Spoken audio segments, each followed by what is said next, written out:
ధనం, అలానే స్త్రీలు లేక పురుషులు, అలానే పేరు ప్రఖ్యాతులు. ఈ 3 పెద్ద స్నేర్స్. వాటన్నిటిని తప్పించడానికి మనకున్న యాంటీడోట్ ఏంటో తెలుసా? దేవుణ్ణి ప్రేమించడం. You choose to love God, it does not automatically happen. ఆటోమేటిక్గా హ్యాపెన్ అనేటువంటిది జస్ట్ ఆకర్షణ. ఫస్ట్ సైట్ తోటి నాకు లవ్ ఏర్పడింది అంటారు, తర్వాత నీకు ప్రాబ్లమ్స్ అర్థమవుతాయి. ఫస్ట్ నీకు ప్రాబ్లమ్స్ అర్థం కావుగా.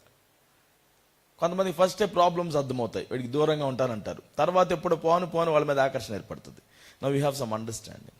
What I'm trying to say is this: దేవునితోటి మనం ప్రేమలో ఉండడం అనేది మన చాయిస్. అది అన్నిసార్లు మనకు నచ్చదు, ఎందుకంటే ఆయన క్లియర్గా చెప్తాడు నీకు నో అని. ఇక నేను అప్పుడప్పుడు నో చెప్తే మీకు నచ్చవు కదా.